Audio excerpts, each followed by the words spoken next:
sellest päevast, kus ma Terrise käsiniidukiga kõrget rohtu purustasin, on nüüd nädala aegu päevi möödas. See oli eelmise nädala teisipäeval.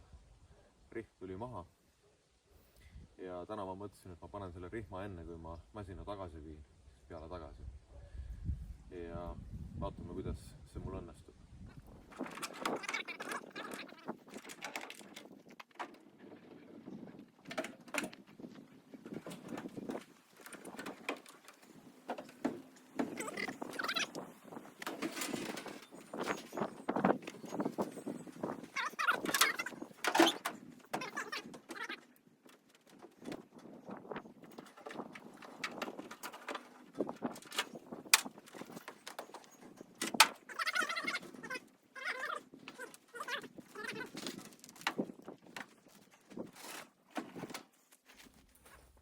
No nii, see õnnestuski masin maha saada. Vaatame, kuidas siis rihmavahetus kulgeb. Üks asi, mis on sellel masinal hea ja mida ei tohi ära unustada, on see, et rattaid saab lukustada. See on lahendatud väga nutikalt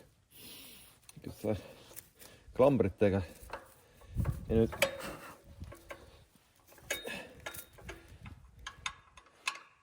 liigutades metallkinnitus siin raami sees, saab siis rattad lukust lahti tõsta, mis tähendab, et manööverdamine on palju mugavam.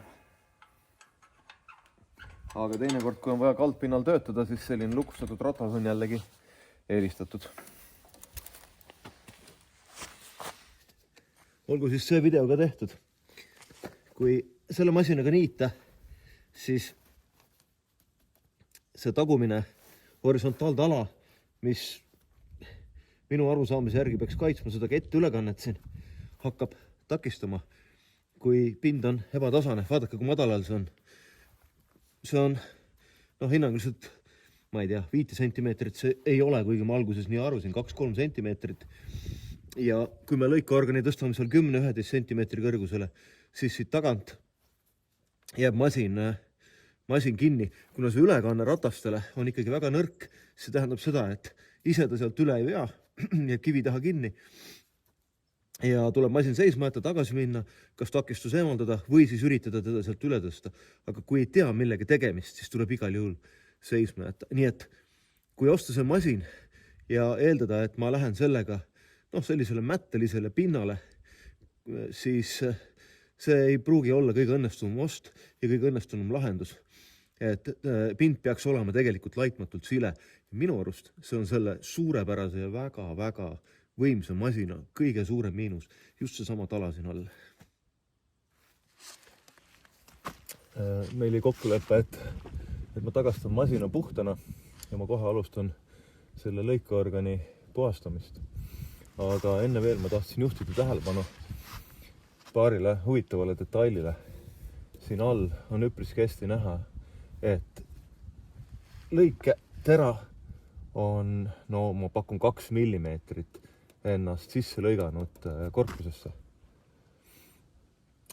See võib olla tingitud ka millestki, mis on siia vahele jäänud, aga see on kangesti kahtlane, sest see on üks sellisel 5-6 sentimeetri pikkusel alal ja tegelikult teine samasugune jälg teise teraga on lõikeorganil ka. See on siin üleval. Et olgu need lihtsalt ära mainitud, et võib-olla on küsimus terade reguleerimises, võib-olla milleski muus. Aga see, mis rihma suitsema pani, oli tera ja korpuse vahele sattunud, mitte tera, vaid see, mis pani vahepeal selle sama lõdva rihma, millega ma nüüd olen mõnda aega tegelenud suitsema, oli tera ja korpuse vahele sattunud rohi.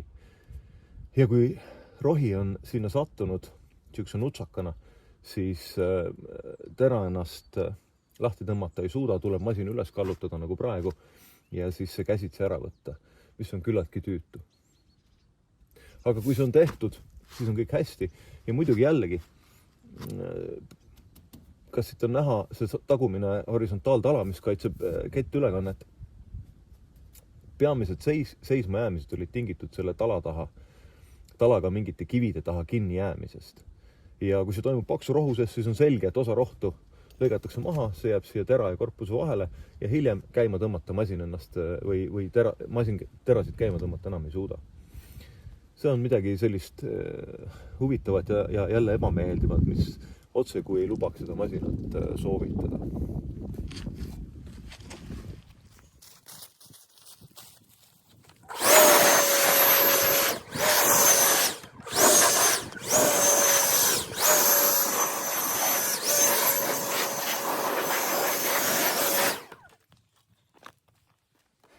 Rihm, mis ma arvan, et on maha jooksnud, paikneb selle plaadi all, mis on kinni siis 4 boldiga, aga lisaks veel tuleb ära keerata mootori kaitse, mis on omakorda 2 boldiga kinni siis selle külje detaili küljes omakorda. 13 ja 11 võtmed sobivad, vaatame, kuidas see asi meil välja kukub.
Ma olen tegelikult päris suures kimbatuses sellepärast, et rihm ei ole maha jooksnud.